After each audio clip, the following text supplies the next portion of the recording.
করার জন্য আমার স্মৃতি ভাইকে বিশেষভাবে ধন্যবাদ জানাচ্ছি। সেই সাথে আপনাদের প্রতি কৃতজ্ঞতা প্রকাশ করি যারা এই অনুষ্ঠানে উপস্থিত হয়ে আজকের অনুষ্ঠানটা একটু বেশি সুন্দর করে তুলেছেন। উপস্থিত সর্বস্তরের জনগণ যারা আছেন, জ্ঞানীজন গুণীজন মুরব্বিয়ান সকলের প্রতি সালাম শ্রদ্ধা ভক্তি রাখছেন। আজকে আমাদের উভয় শিল্পীর বন্ধনা প্রার্থনার পরবর্তীতে পালা দিল নবুয়া এবং বেলায়েত, যিনি বাংলার বাউল জগতের একটি উজ্জ্বল নক্ষত্র, যিনি বাউল জগতের ধারা অব্যাহত রেখেছেন তার সমস্ত কিছু দিয়ে। আমাদের সেই বাউলের তাজ আমার মা জননী বাউল মাতা আলেয়া বেগম আলো, মা জননীকে রাখা হয়েছে বেলায়েতের ভূমিকা থেকে আলোচনা করার জন্য। আমি অতি নগণ্য বাবা, জানি না কতটুকু করতে পারবো, তবে আমাকে রাখা হয়েছে নবুয়ত সম্বন্ধে কিছু বক্তব্য পোষণ করার জন্য। তো আজকে যে আমার গতিটা কি হবে বুঝতে পারতেছি না কেন। আজকে যার পাশে, যাদের পাশে থেকে শিখেছি, জেনেছি, বুঝেছি, তাদের পাশেই কখনো দাঁড়াইতে পারবো একজন বাউল হয়ে, একটা গায়ক হয়ে আমার মায়ের পাশে জীবনে দাঁড়াইতে পারবো, এটা আমার ধারণার বাহিরে ছিল। এটা আমার জীবনের একটা স্বপ্ন বললে চলে। আমার জীবনের ছোটবেলা থেকে একটা স্বপ্ন ছিল যে আমি যেন তার পাশে দাঁড়াইতে পারি, স্বপ্নটা যে সত্যি হয়ে যাবে, এটা আর কি আমার ভাবার বাহিরে ছিল। আমার মাকে অনেক অনেক ধন্যবাদ। আমি কিছু বলতে পারি বা না পারি, তার কাছ থেকে কিছু আজকে আমরা শুনতে পারবো, জানতে পারবো। তবে বন্ধনার পূর্বে আমি সমস্ত শিল্পীর নাম যদি নিতে যাইতাম বাবা, অনেকটা সময়ের ব্যাপার। মুষ্টিক কয়েকগুলো, মূলত মূল যে বিষয় কয়েকগুলো, আমি কিছু কিছু শিল্পীর নাম নিয়েছি, যেমন সাধক খালেক মিয়া ভয়তি, সাধক খালেক দেওয়ান, মালিক দেওয়ান, আলফুদ দেওয়ান, মাতাল কবি রাজ্জাক দেওয়ান, পরেশ দেওয়ান, দাদা দেওয়ান, রশিদ সরকার, চাঁদ মিয়া ভয়তি, আইনাল ভয়তি, এদের নাম নিয়ে অবশেষে আমি একটু আমার লিমিটটা ক্রস করে ফেলেছি, অর্থাৎ লাইনের বাইরে চলে গেছি। জ্ঞানীদের রাডারে বাবা সবকিছুই ধরা পড়ে। বলে তুমি শিখছো কোন জায়গায়? বলে আমি ঠেকছি যে জায়গায়। মানুষ যেখানে ঠেকে ওইখান থেকেই কিছু শিখে। তা আজকে বাবা ঠেকে গেছি, মনে হয় শিখার দরজাটা একটু খুলে গেল। হ্যাঁ, বলে যে লালন সাঁইজি নামটা লাস্টে নিলে, এর কি তুমি ছোট করলে না বড় করলে? তো উনি তো সাধক, তো এই পর্যায়ে তো সাধক তো বাবা অনেকে আছে, সাধক আর শিল্পী তো এক না। আসলে এই বিষয়টাই এমন। তবে আপনার প্রশ্নের জবাব দেওয়ার মতো ক্ষমতা যদি বলে করেন যে জ্যোতি সরকার রাখে বাবা, তাহলে এটা আমার আমার সাধ্য নাই যে আলেয়া বেগম যদি কাউরে ধরে, বা বিশেষ করে কিছুদিন ধরে এই কথাটা আর কেউ বলুক বা না বলুক, আমার বাজানে যেহেতু স্বীকার করছে, তাইলে বুঝতে হবে আলেয়া বেগম একজন অনপিসি। আলেয়া বেগম যারা ধরে তারা কিন্তু আর ছাড়ে না। আমারও যদি ধরে তাইলে বাড়ি যায় আর মনে মনে কয়ে আসছে আমারে পুষে শুয়েছিল, মানে বিষক্তবা ধরছিল, একটু জমাই শুয়েছিল আমার এই পর্যায়ে। আম্মা আপনি যদি আমার ধরেন তাইলে কিন্তু আমি বাঁচতে পারব না। এই বিষয়টা আমার দাদা যান বাংলার বাউল সম্রাট অনেক শিল্পী দিনে একটা গান লিখছিল। ওই গানের মধ্যে একটা লাইন লিখছিল, একটা লাইনই যথেষ্ট, যে চিন্তা করে দেখলাম আলেয়ারে মাপার যন্ত্র আর নাই।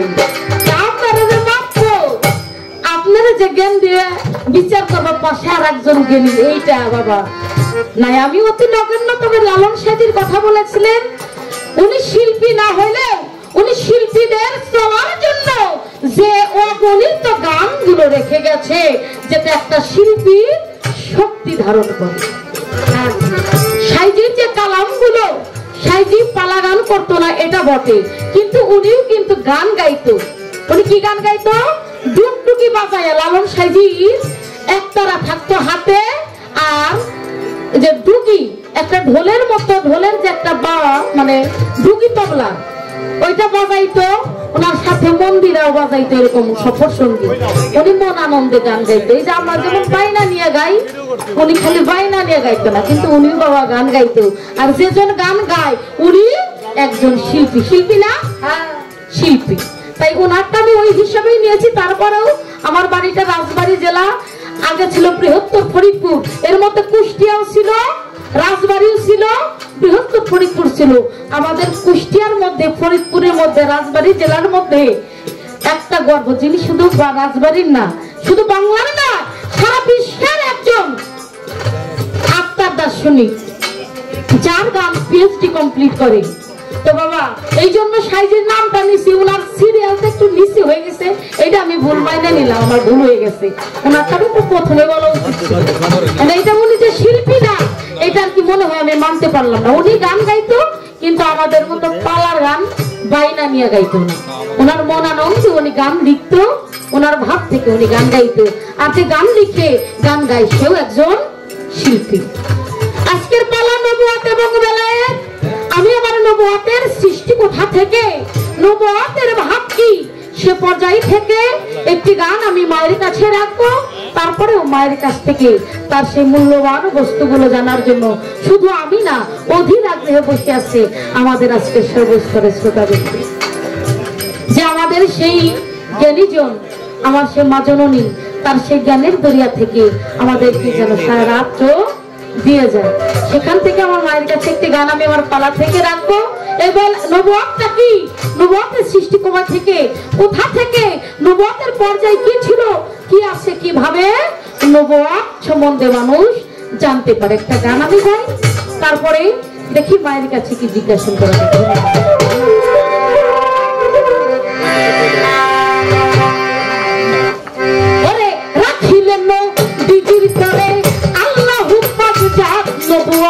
রাখিলেন নবীজির তরে আল্লাহু পাক জাত, যার নাম মোহর নবুয়াত, যার নাম মোহর নবুয়াত।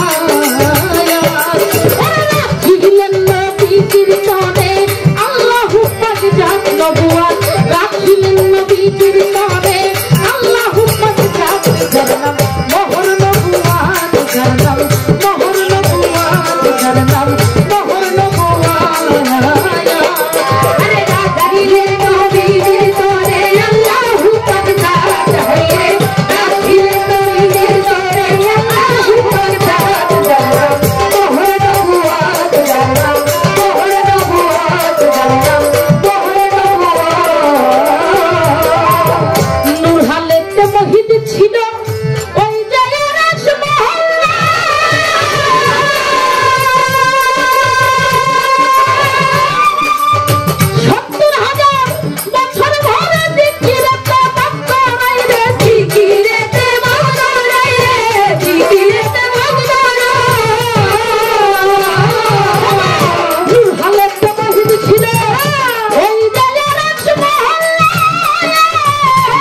আল্লাহ পাক যার নাম মোহরে নবুয়ত, যার নাম মোহরে নবুয়ত রাখিলেন নবীজির তরে আল্লাহ পাক যার নাম মোহরে নবুয়ত।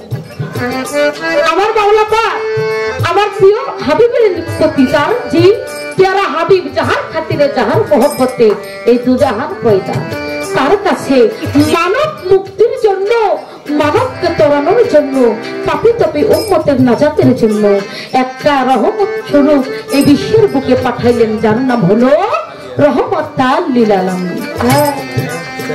আমার নবী এই পৃথিবীর রহমত এবং বরকত স্বরূপ এই পৃথিবীর বুকে আমার নবীজির আগমন। তাই দয়ালু নবীর কাছে সেই মোহরে নবুয়ত রেখেছেন। আমার আপে শাহী যত্নুর হালাতে বহিছিল ওই যে আরশ মহল্লায় ৭০,০০০ বছর পরে জিকিরেতে মত্ত রয়, জিকিরে খুশি নিরঞ্জন করিলেন রূহের সম্মিলন।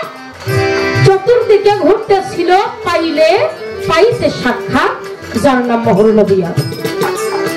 যেই ভাবে তেপলা দিল ধর্মরাজা সরে, ভাবের কথা জিজ্ঞাসা করবো মা জননীর করে।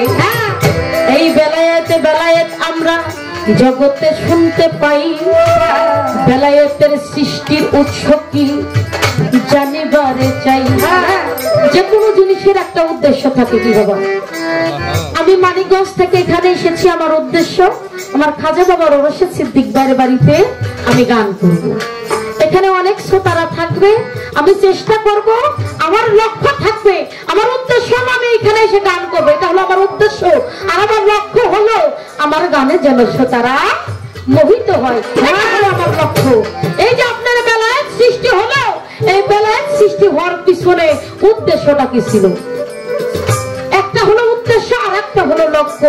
কোন উদ্দেশ্যে বেলায়েতকে সৃজন করা হলো এবং বেলায়েতের লক্ষ্যটা ছিল কি, সে কোন পর্যন্ত গিয়ে দাঁড় হবে, এই লক্ষ্যটা ছিল কি? এটা হলো আমার মায়ের কাছে প্রশ্ন। আর একটা কথা অনেক দিন ধরেই আমার ভিতরে ঘুরপাক খায়, একেবারেই হাতের কাছের একটা জিনিস, কিন্তু আমার ভিতরটা কেমন যেন করে, তাই মায়ের কাছ থেকে একটু বুঝবার চাই। এই বেলায়েত এমন একটা বস্তু বাবারে, কোনো মানুষ যদি আকাশ দিয়ে উইরাও যায় তবু তাকে বিশ্বাস করা যাবে না। আমার খাজা বাবা বলছে যদি সে নামাজি না হয়, ঠিক না? এটা হলো একটা শরীয়তের একটা সাবজেক্ট। আর বেলায়েত হলো ইলমে লাদুনী জ্ঞানের অধিকারী, অর্থাৎ ইলমে লাদুনী মহাজ্ঞানের অধিকারী যেজন হয় সেজন বেলায়েত প্রাপ্ত হয়। একজন মানুষ লক্ষ কোটি টাকার মালিক হইতে পারে, বাবা টাকা দিয়ে কখনো বেলায়েতকে কেনা যাবে না, যাবে না। সে একজন ভালো মানুষ হিসেবে সমাজে থাকবে, কিন্তু বেলায়েত পাইতে হলে একজন পথের পাগল, ওই যে খাজার নামের পাগল যারা সুখের ভাগী হয় না, তারা অনেক সময় সিরাত চালাও কইরা লয় সম্বল। যারা মুর্শিদের নামের ভিখারি হয় তারা বাড়ি গাড়ি আশা করে না, সিরাত চালা কইরাও গুরুর ধ্যানে থাকে, মুর্শিদের ধ্যানে জঙ্গলে বসে সাধনা করে। তদরূপী এই বেলায়েত পাইতে গেলে এমন কিছু সাধনা করতে হয় যে সাধনাগুলো ওই মানুষটি না করতে পারলে সে বেলায়েতের জগতের একজন মানুষ হইতে পারে না। এমন একটা বিষয় আদিতে যখন এই বস্তুটা তৈরি হয়ে গেল, যে বস্তুটা নিয়ে একজন মানুষ বেলায়েতের সাধনা করে, এই সাধনার বস্তু যখন সৃষ্টি হয়ে গেল, সে জন্মগত ভাবে সৃষ্টি হওয়ার সাথে সাথেই অপরাধমূলক একটা কাজ করলো। অপরাধী যারা অপরাধ করে বাবা তারা সাজা পায় না, পাইতো নাকি? অপরাধ করার সাথে সাথে আমার আল্লাহ নিজ কুদরতে হাতে ওই বস্তুটাকে সাজা দিল, বস্তুটাকে সাজা দিল।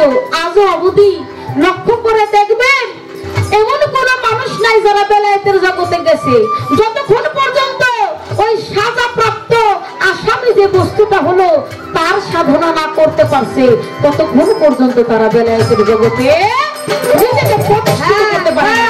আমার মায়ের কাছে একটাই কথা, আমার নিবেদন, মাগো যে জন্ম নিয়ে অপরাধ করলো, অপরাধ করে সে সাজা প্রাপ্ত আসামি হইল, তাকেই কেন বেলায়েতের জগতের ব্যক্তিরা সাধনার মূল ধন হিসেবে মেনে নেয়? সে বস্তুটা কি এবং তাকে যে সাধনার মূল বস্তু মূলধন হিসেবে দেওয়া হইলো, এর পিছনের কারণটা কি ছিল? কি আসলে এই বস্তুটা আমাদের প্রত্যেকের কাছেই আছে। আমরা কি করে তাকে সাধনা করব, তার ভালো কোন গুণ, মন্দ কোন গুণ, এটা আমরা বাসর করবো। যার নাম মোহর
নবীকে মহব্বত না করলে, নবীর মহব্বত সহবত যার কালবে থাকে না বাবা, তার ইবাদত কখনো আমার আল্লাহ খুশি থাকে না। আর সেই ব্যক্তি কখনো আর যাই হোক খোদাকে লাভ করতে পারে না। তাই ওই মানুষ একটা জীবের উদ্দেশ্য কি তার পরমকে দর্শন করা, পরমকে লাভ করা, পরমকে খুশি করা। আর আমার আল্লাহ কয়, হে বান্দাগণ, হে আমার বিশ্বাসী বান্দাগণ, তোমরা তাহাই করো। কি করো? তোমরা বেশি বেশি করে আমার বন্ধুর গুণ কীর্তন করো, আমার নবীর সম্মান করো, আমার নবীর সামনে দরুদ ও সালাম পেশ করো। আল্লাহ বলে, শুধু আমি না, আমার সমস্ত ফেরেশতাবর্গ লইয়া আমি আমার হাবিবের সম্মান করি, আমার বন্ধুর দরুদ সালাম পেশ করি। আমার বিশ্বাসী বান্দা, তোমরাও তাহাই করো।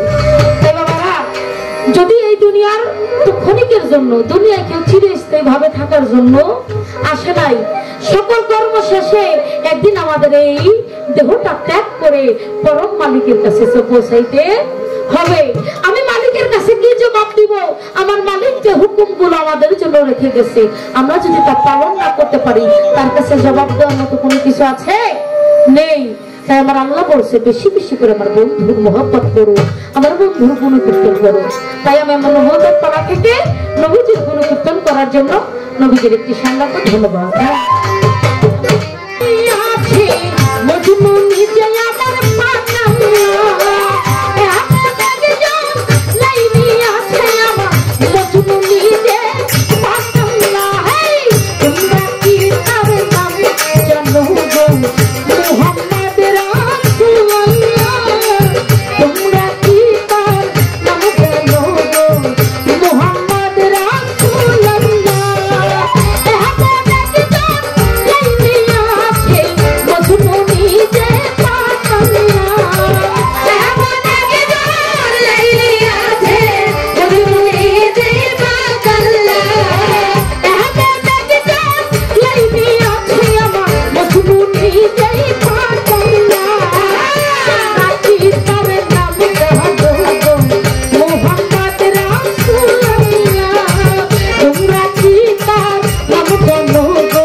প্রশ্ন জিজ্ঞেস করেছেন, বলার চেষ্টা করব। আমি প্রথম আমার আব্দুল হালিম চিশতি নিজামী রহমতুল্লাহ আলাইহি বাবার একটা কালাম আমি শুরু করছি।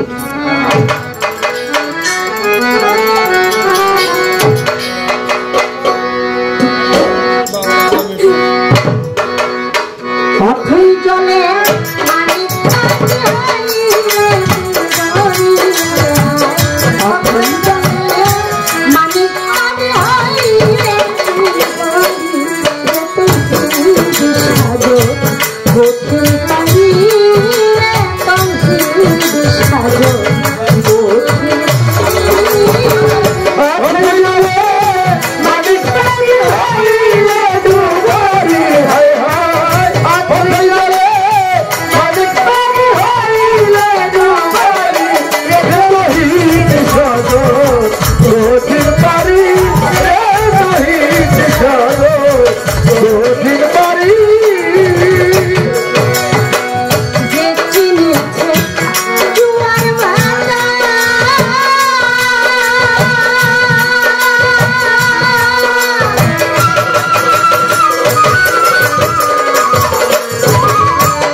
আমার হালিম বাবাজি তৌহিদ সাগর, সেই সাগরের দুঃখ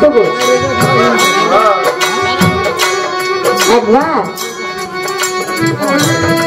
রেডিওতে একজন বাউল শিল্পী পাশ করছে তো লোকগীত, সেই গানটা গাইছে।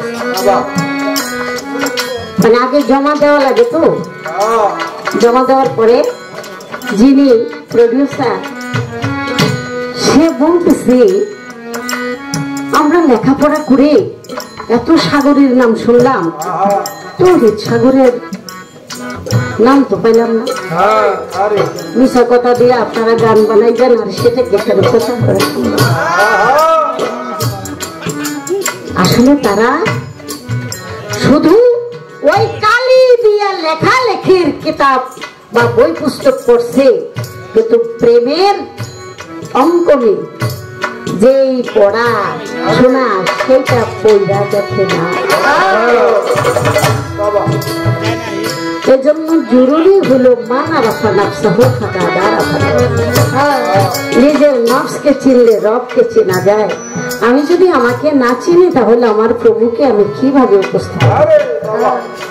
আমার নাম আশরাফুল মাখলুকাত, সর্বশ্রেষ্ঠ জীব ইনসান। আশরাফ পানি কি? আশরাফুল মাখলুকাত, আশরাফ পানি শ্রেষ্ঠ, আর মাখলুক মানে সৃষ্টি, এর ভিতরে শ্রেষ্ঠ হলো ইনসান। ইনসান তো তাকেই বলা হয় যে ইনসাফ করে চলবে। আল্লাহ বলেছেন তুমি কারো সমালোচনা করিও না, কারো দোষ ত্রুটি ধরো না, কারো আমল নামার খবর নিতে চাইও না, কারণ এটা আমার দায়িত্ব। আমার দায়িত্ব আমি তোমাকে দেব।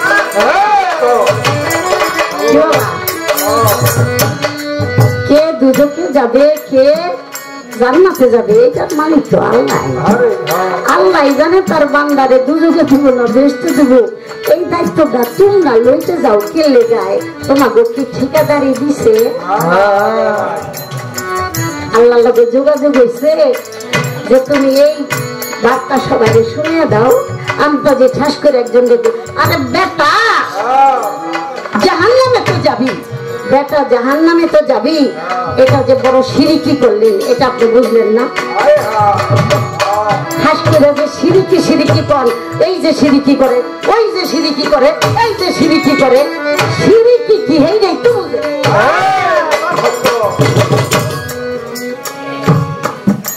বাবা রাগ করলেন, আল্লাহ বলছে যার যার ইয়া নাফসি তার তার, তোমার কবর তোমার, ওর কবর ওর, ওর কবরের জবাব তোমার কাছ থেকে আমি নেব। যার যার জবাব যার তার ভিতরে, যার যার টেনশন শেষে করো।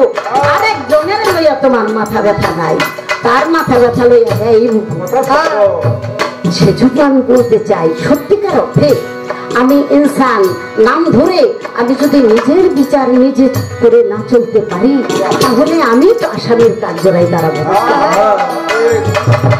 জন্ম দিলেন ছেলে, জন্ম দিলেন মেয়ে, ছেলের বেলায় যে সুখ পাইছেন মেয়ের বেলায় ওই সুখই পাইছেন। এলা কম বেশি পাইতে পারেন শরীরের অসুস্থতার জন্য, এটা আপনার আপনি জানেন। কিন্তু জন্ম তো দিচ্ছেন, খন্ড তো হয়েছেন, কারে জন্ম দিচ্ছেন? কে খন্ড, কারে খন্ড করছেন? আপনাকে, আপনারই অংশ, তার নাম হয়েছেন বংশ। আপনি রে আপনি করছেন ধ্বংস, হ্যাঁ আপনার অংশ করেছেন ধ্বংস, তার নাম দিচ্ছেন বংশ। এই জন্য দুনিয়াদারির আপনার সম্পদের অংশীদার সে হয় যেহেতু আপনার অংশ। কিন্তু কিছু মানুষ আছে হজ করে, নামাজের আগের কাতারে যায়, বড় বড় কথা কয়, টুপি খুলে না, মাছ বাজারে গিয়ে তসবিহ টিপতেই থাকে, অথচ দেখা গেল সে পোলা গোনামে সব লেখা দিছে মাইয়া বেশি। বেদবি কিন্তু নিয়েন না। তাহলে কোথায় তার ইনসাফ? কোথায় তোমার ইনসাফ? কোথায় তুমি ইনসাফ? ঠিক জবাব দিবে তার। এই মেয়েটা যখন আল্লাহর কাছে বলবে, আল্লাহ বাবার ঘরে জন্ম নিছি, আমার বাবাই বঞ্চিত করছে, আল্লাহ বাপ হয়ে আমার বঞ্চিত করছে, আর মায় তো কিছু কইতে পারে না, মায় কিছু কইলে মায়ের তো মায় মায়া মায়া কইলে মায়ার লগে তোর বাইর করে দিবে। আমার গ্রামে একটা লোক আছে, মায়ারে বাইর করে দিছে, দুইটা মায়ারে বাইর করে দিছে, ওই এক মায়ার আবার জামাইতে বাইর করে দিছে। বাপের বাড়ি কত কান্নাকাটি করছে, না না না না আমার বাইরটার জায়গা নাই, পরে একটা রুম নিয়ে ভাড়া থেকে ওই যে কোন রকম কাপড় সেলাই করে দুটা বাচ্চা নিয়ে, এই হলো জীবন। সে দৌড়ায়, জিগাই দৌড়ান কে নামাজের কাতারটা ধরে, আল্লাহ কি ওই নামাজ লেখা বই দিছে তোমার? তুমি মানুষ হইতো না, তুমি নামাজ বেড়ে করবা কি? তুমি আরো আসল নামাজি গো বদনাম করো, তোমার লেখা তো হ্যাঁ বাইশের নামাজ নষ্ট হয়ে বাবা। 80 মণ দুধ নষ্ট হয় এক ফোঁটা চনায়। তোমার মতো মানুষ তুমি আল্লাহর ভয় করো না, আল্লাহর কোরআন মানো না, আল্লাহর আইন মানো না, কানুন মানো না। তুমি একটু মাগনা নামাজ উঠতে হইলেই মনে করছো সব মাপ পাইয়া যাবে। আল্লাহ রেখে বোকা মনে করছে। আল্লাহ কয় যত করবি চালাকি পরে বুঝবি, আল্লাহ লাগে চালাকি কইরা মারা যাইব না। পরে দুই পোলারে লইয়া বিশাল একটা দোকান দিছে, হ্যাঁ বৌগ মরে গেছে গা, মানে স্ত্রী মরে গেছে গা, মরে যাওয়ার পরে হয়তো একবারে মানে একবারে বুড়া না, একটু টেকনা বুড়া আর কি, বিয়ে করার মতো আছে কিছু আছে, বিয়ে করছে। বিয়ে করার পরে ওরা তো হিসাব করে দেয়, এই বিয়ে তো আর নতুন বউরে ভালো মতো করতে পারে না, কিছু সাপ্লাই করে আছে, দেখছেন নিজের চুরি করবো নগদ বিচার রে বাবা, বিশ্বাস করেন এই দুই চোখ দিয়া সব নগদ বিচার, আল্লাহর বিচার কোনো বাকি নাই। পরে চোরের খেতাব দিয়া ওই বাপেরে বাড়ি করে দিছে। রাগ করলেন? রাগ করেন না, যাহা করিবা তাহাই করিবা। তুমি কারে ঠকাইছো আর আরেকজনকে ঠকাও নাই, তুমি নিজেই ঠকাও। বিক্রমপুরের বহুযুগের কদম মস্তান বলতো, আরে মিয়াজি ঠকাইলে ঠেকা আছে, ঠকাইলে ঠেকা আছে, কোনো মাপ নাই। শরীর ঠকাই, হক ঠকাই, আল্লাহ বারবার কোরআনের মধ্যে নিষেধ করছে, এগুলি ঠিক করেন, এগুলি ঠিক না করে খালি উক্ত হইয়া আল্লাহরে বেশি একটা খুশি করতে পারবে। আল্লাহ সূরা মাউনের মধ্যে স্পষ্ট ভাষায় বলে দিচ্ছে। তাই তাওহীদ শব্দের অর্থ একত্ববাদের ঘর। সর্ব কাজে সর্বদিকে এক আল্লাহকে তুমি ভয় করো। আমিত্ব বিলুপ্ত করে যেজন পরম সত্তায় বিলীন হয়ে যেতে পারে, সে কেবল মুমিন হতে পারে, সে কেবল প্রেমিক হতে পারে, সে কেবল আশিক হতে পারে। অতএব যখন তুমি আশিক হয়ে যাবে, প্রেমিক হয়ে যাবে, তখন দুনিয়াদারির কাম, ক্রোধ, লোভ, মায়া, মদ, মাৎসর্য, বিন্দু পরিমাণ কোন প্রকারের আকাঙ্ক্ষা, কামনা, বাসনা, কোন প্রকারের তুমি এগুলি অনুভূতি করবে না। এজন্য বলা হয়, যে হয় নিঃস্ব সে তো জয় করে বিশ্ব, যে হয় ত্যাগী সে হয় যোগী, যে হয় ভোগী সে হয় রূপী। এই কথাগুলি বলেছে আমার হালিম বাবা। তাওহীদ হলো একত্ববাদের প্রেম দরিয়ার মধ্যে তুমি ডুব দাও। প্রেমিক না হইলে কখনো আল্লাহকে পাওয়া যাবে না। মানুষও বানাইছে আল্লাহ প্রেমের কারণে, প্রেমের ডুরি বান্ধরে মুর্শিদের, একমাত্র প্রেমের জন্য। আর দয়াল নবী হলো প্রেমাস্পদ। আমার দয়াল নবীর প্রেমাস্পদ, আমার দয়াল নবীর ভিতরে শুধু বেলায়েতের সেই প্রেমের ভাব। বেলায়েত আল্লাহ প্রদত্ত মহাশক্তি, মহাপাওয়ার এবং সেই মহাপ্রেম, এটাই হলো বেলায়েত। আর বেলায়েতের জন্যই আল্লাহর হাবিবকে সৃষ্টি করেছেন। নবুয়তের কিছুদিন, নবুয়তের আইন কিছুদিন দুনিয়ার মধ্যে প্রচার করেছেন, কিন্তু আল্লাহর রাসূল তার ভিতরে বেলায়েতের ভাব লেখা দিয়ে গেছেন আমার হযরত মাওলা আলী করিমুল্লাহ। আমলে মায়া কাক পাঞ্জাতুন। আমি আস্তে আস্তে বিষয়টা বলার চেষ্টা করবো, তবে একবারে সব বলা যাবে না, একটু একটু একটা একটা বলা।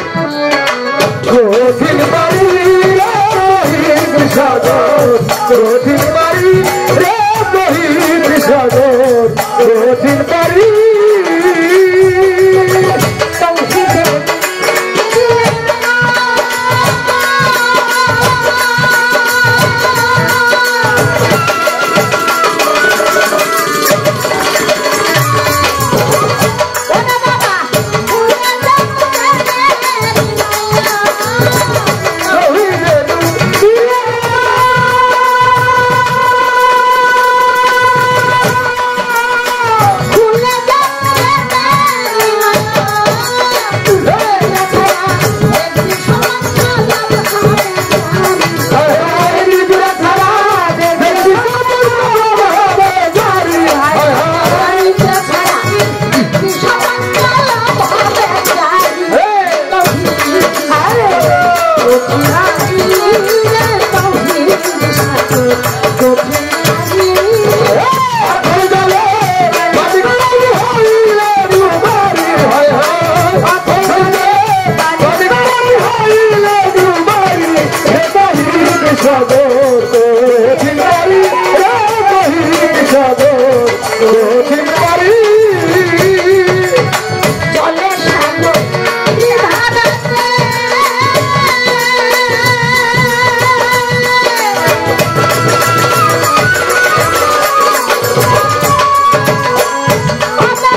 দুই গানের সমান এক গান হয়ে গেছে।